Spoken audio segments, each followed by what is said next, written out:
নমস্কার বন্ধুরা, লুবনা শাশুড়ি ঘরে আবারও সবাইকে স্বাগত জানাই। আজকে আমি তৈরি করে দেখাচ্ছি আম দিয়ে পায়েসের রেসিপি। আমরা এই আমের সিজনে প্রায় সময় বাড়িতে আম দিয়ে অনেক রকম রেসিপি করে থাকি। একবার পায়েসটা এরকম পদ্ধতিতে তৈরি করে দেখে নেবেন যে খেতে কতটা সুস্বাদু হয়েছে।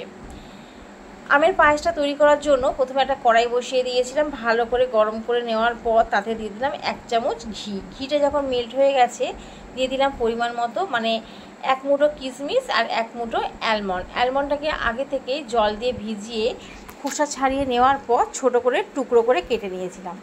2 মিনিট মতো ঘিয়ের মধ্যে কিশমিশ আর অ্যালমন্ড কুচিটাকে ভাজা করে নিয়েছি। তারপর আমি তুলে নিলাম।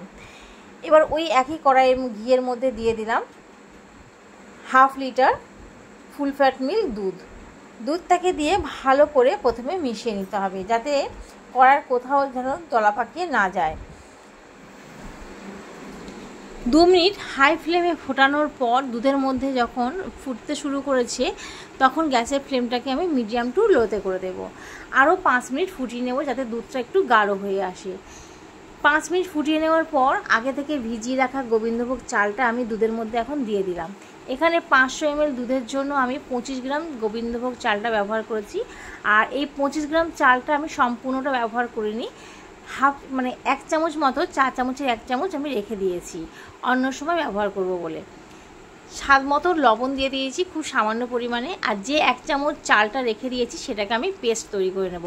মিক্সিং জারের মধ্যে দিয়ে দিলাম 8-10টা কাজু আর দিয়ে দিলাম 1 চামচ যে চালটা রেখেছিলাম সেটা। সামান্য পরিমাণে জল দিয়ে একদম মিহি পেস্ট তৈরি করে নেব। এখানে দেখুন আরও 10 মিনিট মিডিয়াম থেকে লো ফ্লেমে ভালো করে ফুটিয়ে নিয়েছি। আর একটা চালটা ভেঙেও দেখালাম। 60% মতো চালটা সুসিদ্ধ হয়ে গেছে। এখন যে পেস্টটা তৈরি করে রেখেছিলাম গোবিন্দভোগ চাল আর কাজু বাদামে, সেটাকে দিয়ে অনবরত এবার নাড়তে হবে যাতে কোনো রকমভাবে তলায় লেগে না যায়। যেহেতু আমি এখানে ননস্টিক প্যানটা ব্যবহার করেছি, কড়াইটা, তো তলায় লেগে যাওয়ার সম্ভাবনাটা একদমই কম আছে। তাও ভালো করে নাড়াচাড়া করে নিতে হবে। উপর থেকে এবার দিয়ে দিলাম এলাচ গুঁড়ো। এলাচ গুঁড়োটা দিলে ফ্লেভারটা খুবই ভালো আসে। সব কিছুকে দিয়ে খুব ভালো করে আরও মিশিয়ে নিয়ে কিছুক্ষণ রান্না করে নিতে হবে যাতে চালটা একদম সুসিদ্ধ হয়ে যায়। বুঝতেই পারছেন কতটা গাঢ়ত্ব তৈরি হয়ে গেছে। চালটা একদম সুসিদ্ধ হয়েছে। আমি একটা ভেঙেও দেখিয়ে দিচ্ছি। চালটা সিদ্ধ হয়ে গেছে আর একদম গাঢ় হয়ে গেছে। এবার আমি মিষ্টির জন্য দিয়ে দিলাম 1 বাটি চিনি। যেহেতু আপনারা যে যেমন চিনি খেতে পছন্দ করবেন, মিষ্টিটা সেই অনুপাতেই চিনিটা এখানে ব্যবহার করবেন। এখানে আমি 1 বাটি চিনি ব্যবহার করেছি। আর চিনিটা দিয়ে ভালো করে মিশিয়ে নিচ্ছি। যতক্ষণ চিনিটা মেল্ট হবে পায়েসটা আরেকটু পাতলা হয়ে যাবে। তারপর কিছুক্ষণ মেশানোর পর দিয়ে দিলাম ভেজে রাখা ড্রাই ফ্রুটস, দিয়ে আবারও ভালো করে এটাকে মিশিয়ে নিতে হবে। রান্নাটা আমার সম্পূর্ণ হয়ে এসছে। এবার গ্যাসের ফ্লেমটাকে আমি বন্ধ করে রেখে দেবো। বুঝতেই পারছেন কতটা ঘন হয়ে গেছে। ঠান্ডা হওয়ার জন্য গ্যাসের ফ্লেমটাকে বন্ধ করে দিয়েছি। ঠিক ততক্ষণে এখানে আমের পাল্প আমি তৈরি করে নেব। এখানে 2টো হিমসাগর আম ব্যবহার করেছি। প্রথমে একটা আমের মুখটাকে কেটে ফেলে দেওয়ার পর আমের গাগুলোকে ছুরি দিয়ে কেটে নিচ্ছি। তারপর চামচের সাহায্যে আমের পাল্পগুলোকে খোসা থেকে আলাদা করে নেব। যেহেতু এখানে আমের পায়েস বানাচ্ছি সেই জন্য একটু ভালো কোয়ালিটির আম হলে খুবই ভালো হয়। এখানে আমি হিমসাগর আম ব্যবহার করেছি, যেহেতু হিমসাগর আম খুবই মিষ্টি হয়। 2টো আমের পাল্পটাকে বার করে নিয়েছি।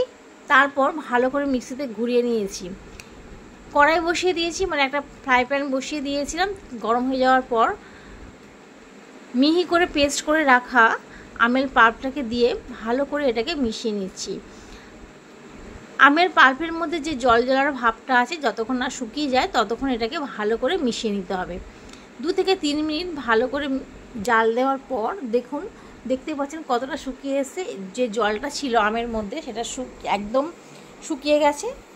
তারপর এটা আমি পায়েসের মধ্যে দিয়ে দিচ্ছি। আর অবশ্যই দেওয়ার আগে পায়েসটাকে ভালো মতো ঠান্ডা করে নিতে হবে। সব কিছুকে দিয়ে ভালো করে পায়েসের সাথে এবার মিশিয়ে নিচ্ছি। বুঝতেই পারছেন পায়েসটা কতটা গাঢ়ত্ব হয়েছে। আমরা পায়েস প্রায় সময় বাড়িতে করে থাকি। একবার এই আমের সিজনে আম দিয়ে করে খেয়ে দেখে নিতে পারেন যে কতটা সুস্বাদু হয়েছে। সব কিছু খুব ভালো করে মিশিয়ে নেওয়ার পর এটা আমি আইসক্রিমের বাটিতে সার্ভ করছি। আপনারা যে কোনো বাটিতে সার্ভ করে নিতে পারেন। খুব সহজেই তৈরি করে নিলাম আমের পায়েস। যদি আপনাদের রেসিপিটা ভালো লেগে থাকে অবশ্যই প্রত্যেকবারের মতো চ্যানেলটাকে সাবস্ক্রাইব করবেন, পাশে থাকা বেল আইকনটি প্রেস করবেন, লাইক কমেন্ট এবং শেয়ার করবেন। আর ভালো লাগলে অবশ্যই বাড়ির সবার সাথে একবার হলেও এই রান্নাটা পরিবেশন করে দেখে নিতে পারেন এই আমের সিজনে। এবার আমি আরও একটা আম থেকে আমের সাইডটাকে কেটে নিয়ে ছোট করে টুকরো করে কেটে নিচ্ছি। তারপর এটাকে দিয়ে আমি পরিবেশন করছি। যে যেমনভাবে পরিবেশন করতে পারেন। উপর থেকে আমি কিছুটা দিয়ে দেব ড্রাই ফ্রুটস, সেটা সম্পূর্ণ অপশনাল, আপনাদের ইচ্ছা করে দিতেও পারেন আবার নাও দিতে পারেন।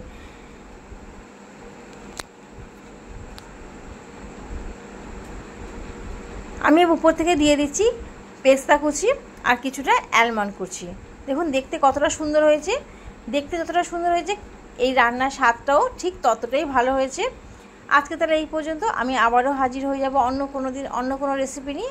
ভিডিওটি দেখার জন্য সবাইকে ধন্যবাদ। ভালো থাকবেন, সুস্থ থাকবেন।